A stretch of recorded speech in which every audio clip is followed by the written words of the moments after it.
Okay.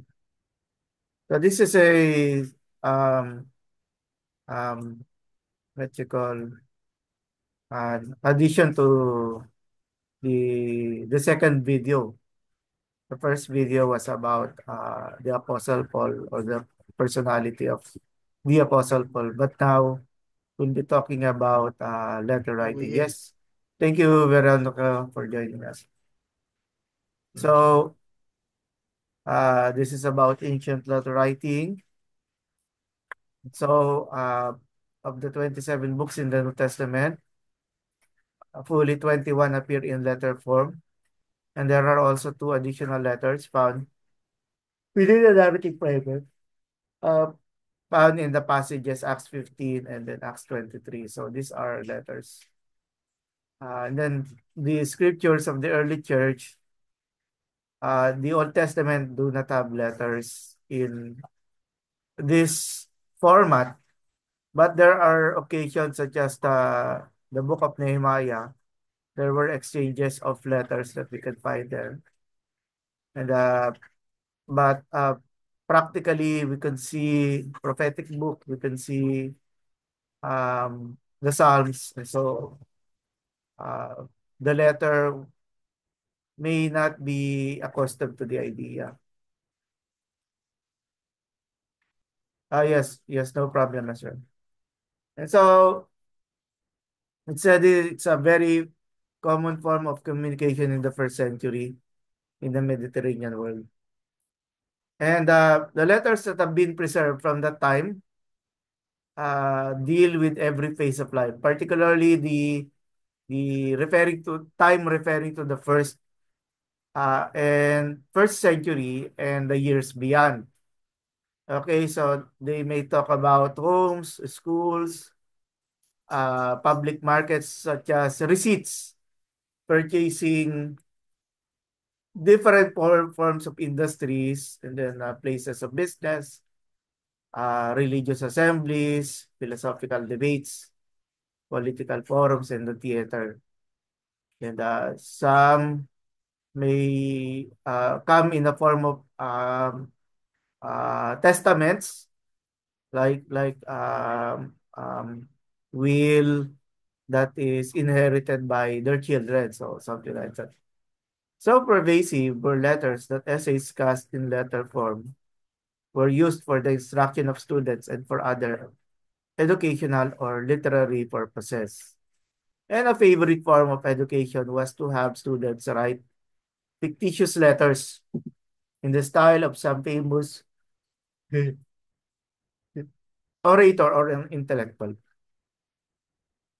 And so, of course, they would be using writing materials that has something to do with the pen, the ink, the the the where they write on. I'm trying to avoid the word paper because the paper is a later development. And to think about letter writing, a vast population of the people living during the Roman period do not know how to read and write. That also applies for many rich people, wherein they would request their slaves, an educated slave, a slave who knows how to write, and so the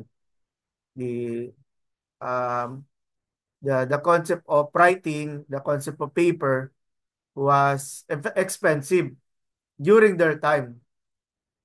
Okay, and then uh,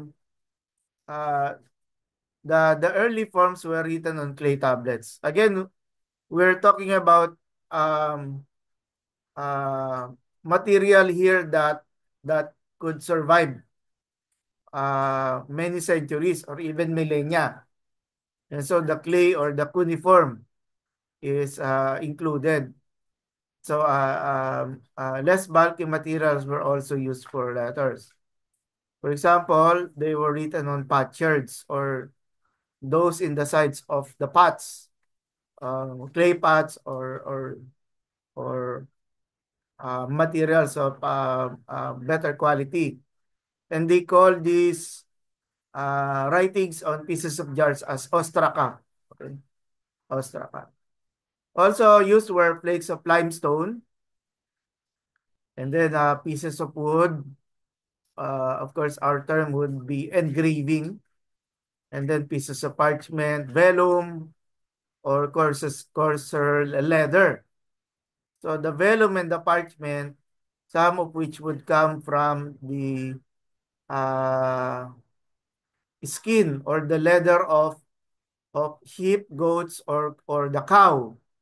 And what they would do is, if they remove the coat or the skin, of course it's a leather, and then they would stretch it like a curtain. Okay, there were like clips in different sides in order to stretch that leather, that will be stretched for days. Okay, until the material will be useful for writing purposes. Okay. Sometimes letters were written on tablets of wood coated with wax, which you could then be smoothed over and used again.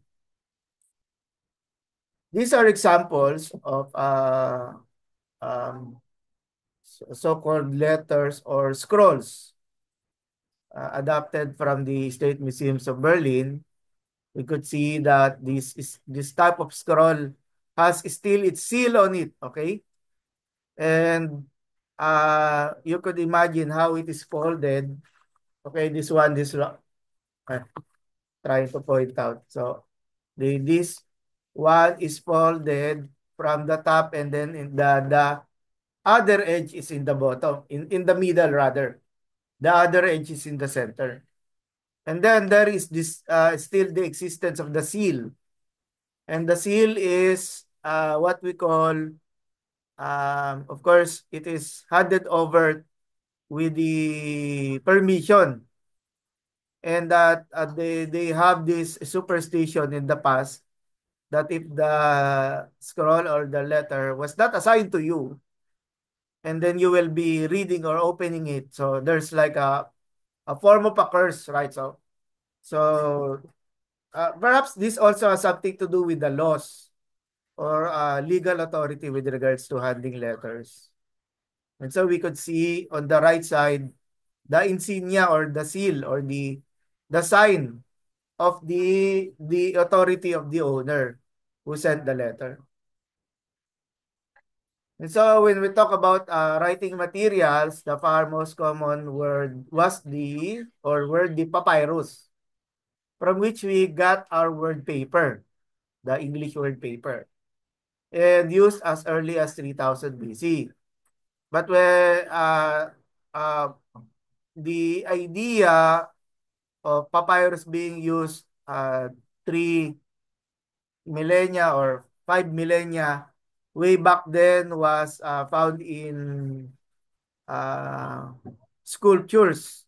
Okay, there were slaves who were harvesting papyrus. Okay, from the sides of the Nile River, and that this paper was manufactured and exported to the whole Mediterranean world.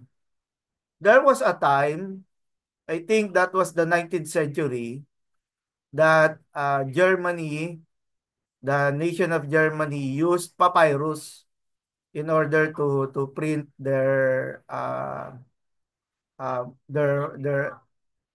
currency, their money, you know. And for example, in the Philippines, we have the abaca.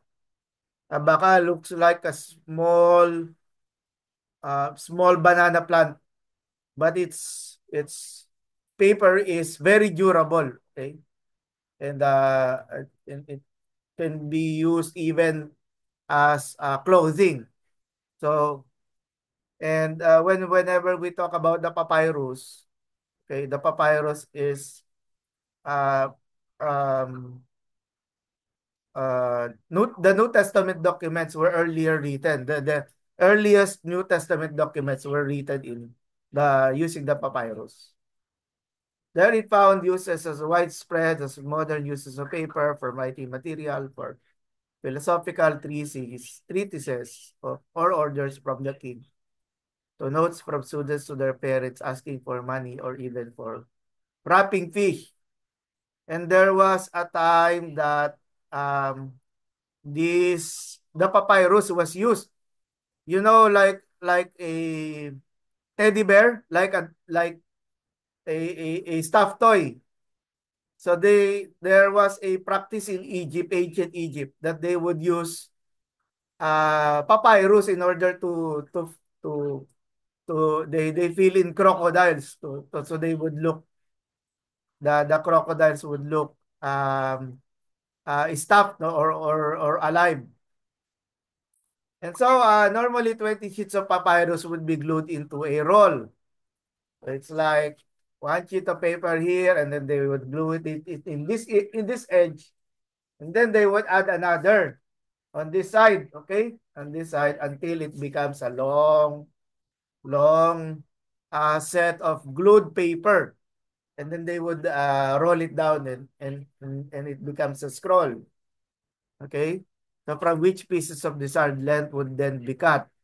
Writing was done with reed pens, pointed and split like quill pens of a much later time. So um, uh, you could imagine of course the later use was the feather, right, wherein it would be ink will be inserted in the uh, edge of the feather. But a reed pen, similar to a um, strong type of grass. Okay. And so, okay, the best side on which to write was the recto. Though if the letter were long enough, there is this side is the verso and then the recto. Okay. You imagine the animal. Okay. The animal, the ones inside. Okay. The outside is the recto. It is the skin wherein there are hairs. Okay. But the inner one, it is the smooth part. Okay. That is the smooth part. That is why it is the best place to write. But again, if you would be cutting them into sheets of paper, then the side of the where the skin is, or the hairs, no, it is a bit coarse, but again, it is also possible. They also uh, um, it can also be a side that can be written. They have in the ancient times called the amanuensis. It's the Greek form of a secretary. So if the Roman nobles, or even people who are in authority, they have this amanuensis. So they will be dictating. Okay, the person on authority will keep talking. And sometimes he would be walking around thinking of the things he or she wanted to say. And then this amanuensis will write down, okay? Will write down according to his convention of writing. The speech or the information coming from the official. So the business of correspondence called for other roles as well, including the copyist, the letter carrier, and the one who would read the letter aloud to the addressee. And even Paul was able to acquire, no, writing with the help of with the assistance of an amanuensis.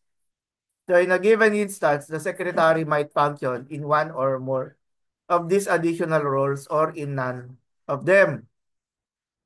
Meaning, sometimes even the ideas of the amanuensis can be included.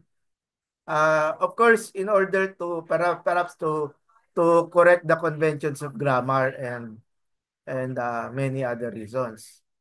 In the actual production of letters, the role of secretaries and thus their potential contribution to the final product varied widely. And of course, in some cases, the secretary essentially controls some or all of the content of a letter. This also takes place when uh, the official or the speaker, the one talking, might be speaking or talking in a different language, and then the amanuensis would write in Greek, for example. So that may be the language, the form and construction of sentences will be from the side of the writer or the amanuensis.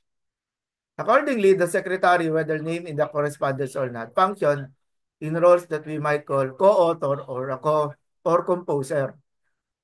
Though the author, the one speaking, the one giving the message, took primary responsibility for the letter, the secretary spoke in the author's voice and represented him or her to the addressee with little or no substantive input from the author.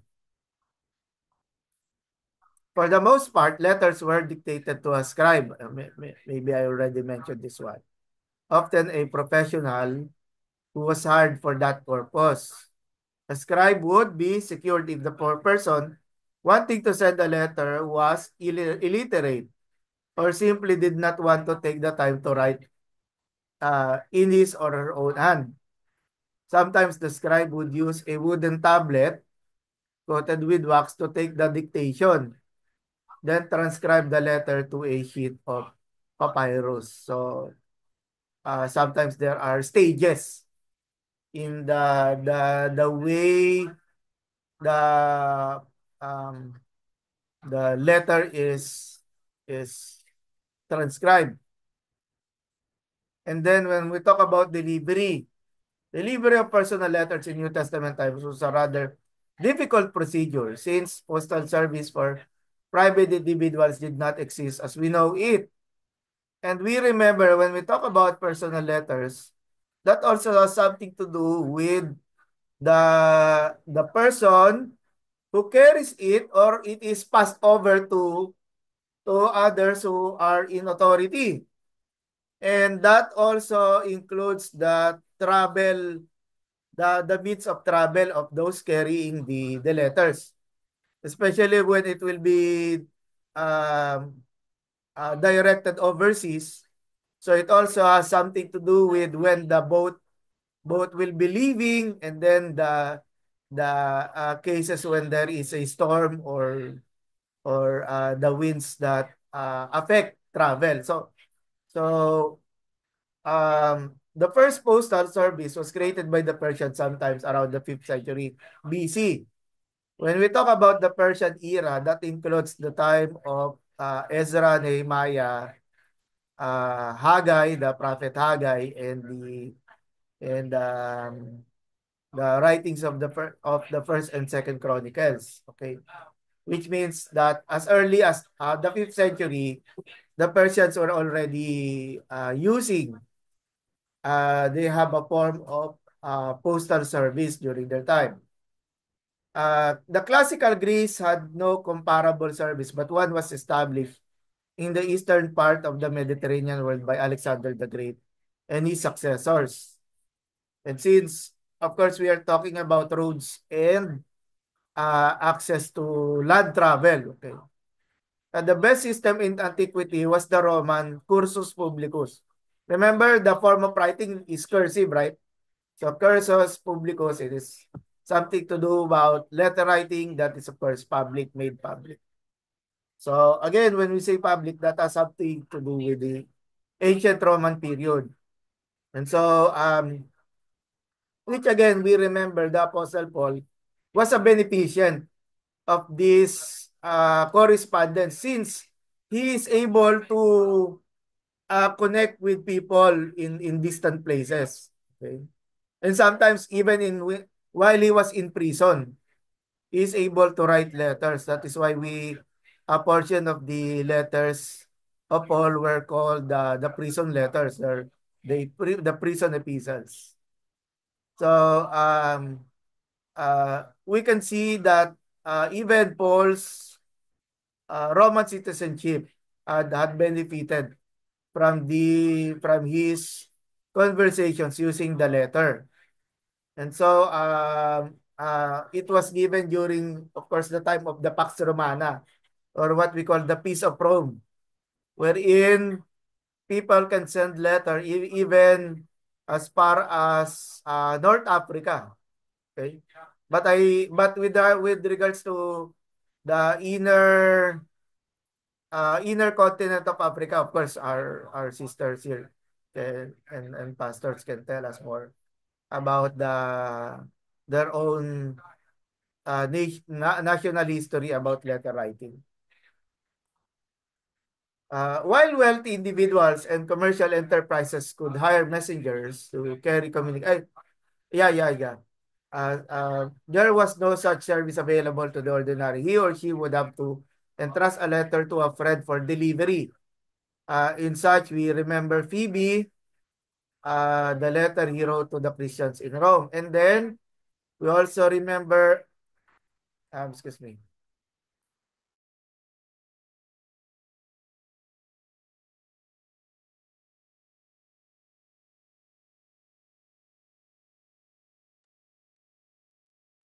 We also remember in First Corinthians that there was a certain household of Chloe, okay?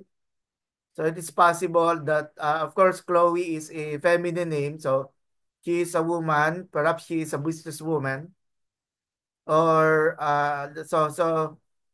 he had or he had the privilege of perhaps relatives who were traveling, okay, or even a slave that handles the family business, and that is how the letter. Perhaps Paul was writing from Ephesus during the time, and so this the letter coming from the household of Chloe was able to reach Paul, or practically the reports, okay, the reports of what was going on in Corinth during that time. Uh, we should also consider the fragile nature of letters. So when you say fragile, they could many of these writing components could not survive for very long, which is why and and and and sometimes there are um unfortunate cases when this paper were being used to as fuel for the fire, okay. And there was a case in the fight of Constantine Tischendorf, who went to the Saint Catherine's Monastery in Sinai. And in there, uh, he noticed that the papyrus or the paper were being put into the furnace, no? Or to the chimney to give them heat. And so, in addition to human intervention, you can see that this uh, uh, letters written in this type of paper can really is very brittle, no? If we think of almost 2,000 years of uh,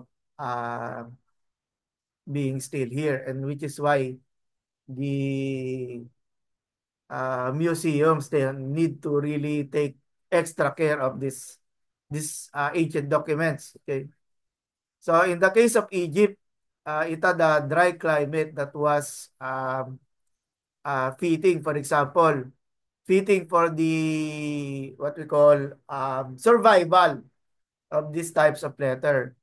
And why is Alexandria important? Because it is one of the five major cities during the Roman period, which is, of course, that includes the existence of one of the seven wonders of the ancient world, was the Library of Alexandria.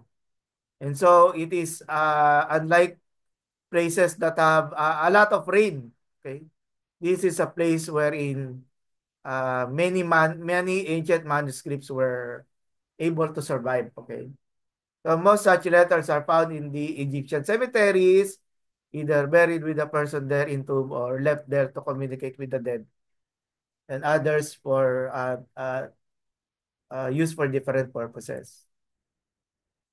And so the three basic, of course, we could tell a lot more, no, about the purposes of Paul's letters.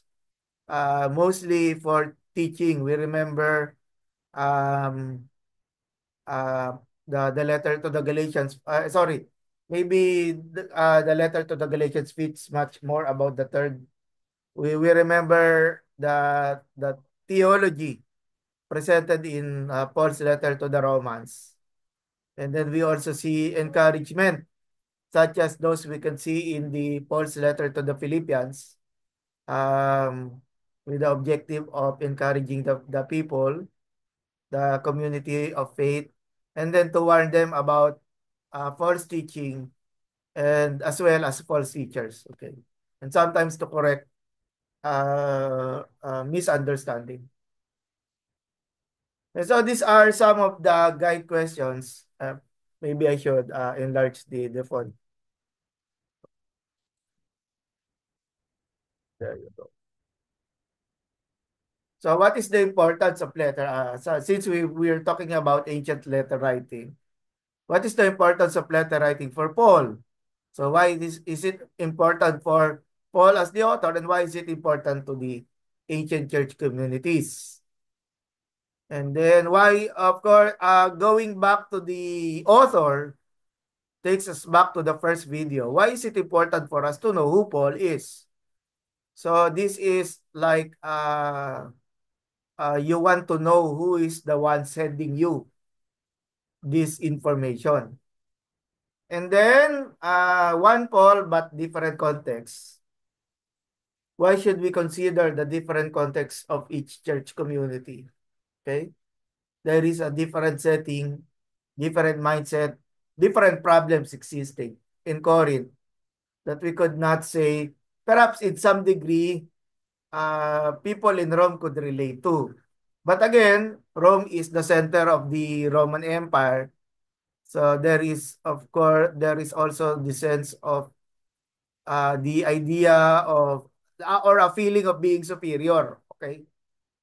But there are also different cases such as the ones in Ephesus, wherein there exists the Temple of Diana, one of the seven wonders of the world, ancient world, which can be considered possibly the largest temple during the time in these places. Okay. And the fourth one, if we ignore the context, what is the potential that we might miss? The point that Paul said. Okay, so anyone and everyone is invited to participate in our discussion.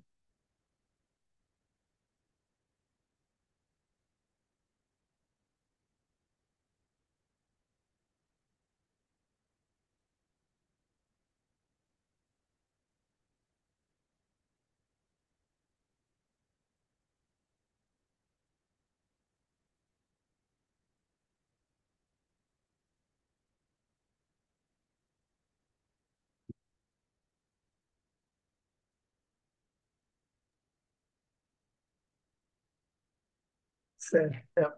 Veronica, yes? Go on.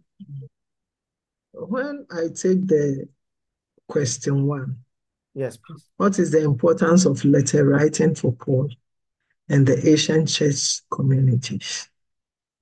One is for communication and connection, because if Paul was not around, there wasn't any means to communicate to the church and connect to the church. The only means was to write a letter. Well, that is one of my opinions. And also teaching the doctrine. Paul wanted to teach the doctrine. Otherwise, when we read the Old Testament, the Bible says, teach the young ones so that they will not forget. So if Paul has won souls and was able to establish churches, and Paul wasn't around, the other means to maintain the doctrine and let them know the teachings was to write letters to the church for the church to know the teaching. And the church was passing through a lot of persecution. So sometimes Paul wrote letters to encourage the churches and the communities, encourage and also exhort them as give them the word of exhortations. So with his absence, that was my little opinion that I'm sure that was why Paul, the letters was so important, Paul, for writing. Thank you, please. Yes, thank you, Sister Veronica.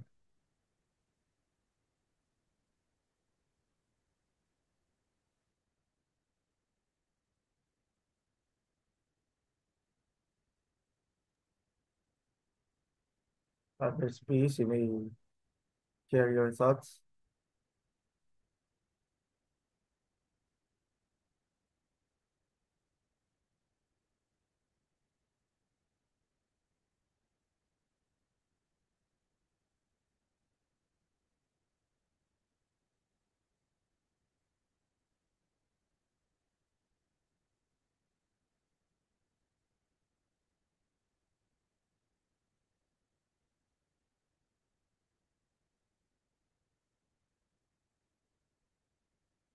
Okay, perhaps that's up to me.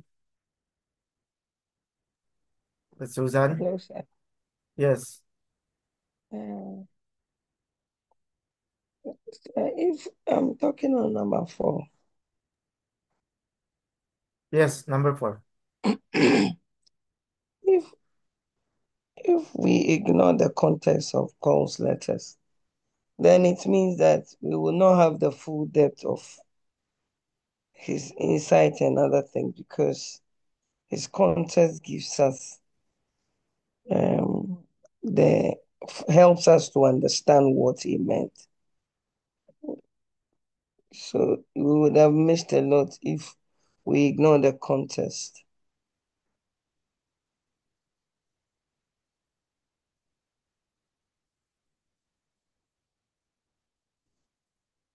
That is what I want to say. Yes, thank you. Thank you, Sister Susan. And Sister Nancy, yes, I understand. It's okay. Terry, you want to say something? Any of the 4? Um, am I audible, Professor? Yes, yes, we can hear you. I'm just having an effect. For the question number 1, the importance of letters, helping for Paul and the Asian church community. Um, I think the importance of it is now of the modern church nowadays, because of Paul's writing, we were able to understand where the gospel is coming from, the nature of it, as well as the background, and it gives me as a reader a wider perspective and understanding on like how the gospel um what transcribed during those times, and I mean what transpired during those times, and I was able to understand the reason of like the words, why they use this word, why um why that he need to say this, why does Paul need to mention this one? It helps me to see the context. It helps me to see the nature, and it helps me to yeah, it helps me to be clear on what the Word of God is trying to say to us, to the readers, because of his writing. I was also able to get understanding, especially on the finished work of the cross, because of Paul's writing. So that's for me. And why it is important for me to know who Paul is like knowing the background of this person and then why he was able to say this, like some of the like the significant scriptures that he said. Um, I was like, sorry, um, I was able to like relate to the gospel. I was able to relate to why did Jesus need to do this? Why did the Father God need to send Jesus? Why the church need to respond to God like this in this way? Why does God require holiness and like those things? And because of Paul, I was able to really know how deep the love of God is because his example, his testimony himself is a big testament of what the love of God can do to a person and to me, of course, and also to the Lord, especially now that I am ministering words not just inside the church people, but also to those who are not yet inside the church. Um, Paul is one of my reference when it comes to reaching to the Lord. Um, do I need to answer all the questions, Professor? No, it's not needed.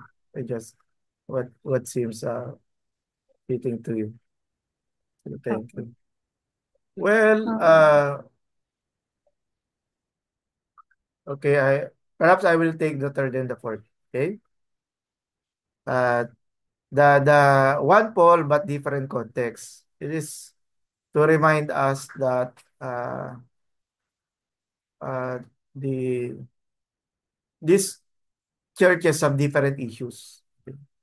It's hard. It's difficult to be conclusive that if something happened in Galatia, it should also happen in different in the different churches during the ancient Roman period.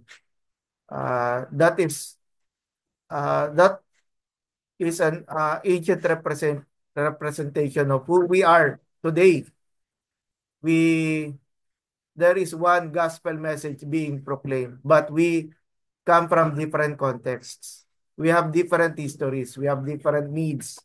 We have different um, value systems. Okay, and so the we could see here that um, some events might be more relevant to people of other places rather than us. So always think about context and how we can frame the message better. Okay, how we can frame the message better in order to because since the goal of Jesus coming on earth, dying on the cross is to reach out to people.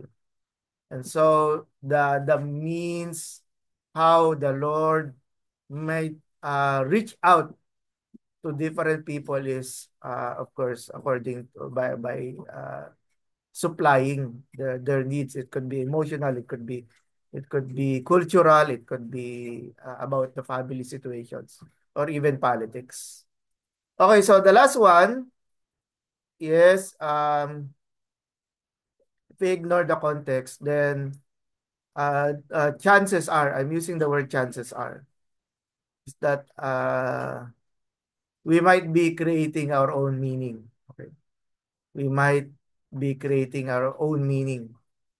But I don't wanna, of course, that is tied or being pulled between two directions. One is, um, are we is the message, is there only one message, which is the message that we have to carry is the message coming from the author? Or is the Holy Spirit also giving us the freedom? Is the Holy Spirit also giving us the freedom to speak our mind based from our experience? Sometimes, without agreement with the context of the Apostle Paul. But again, um, sometimes we think of the question, is the message is the message just for that person who is speaking, or is it really for someone else? So again, uh, the we have the Bible, and that is the very reason why Seminary 6 is order in order for us to care for one another. And part of that caring is we should guard one another from potential misinterpretations. And given that whenever we talk about preaching the gospel to the people, is that the way we communicate meaning is influential. Remember, influential, since our listeners may take whatever we say as the very thing that is true to them. Okay, thank you. Thank you for joining.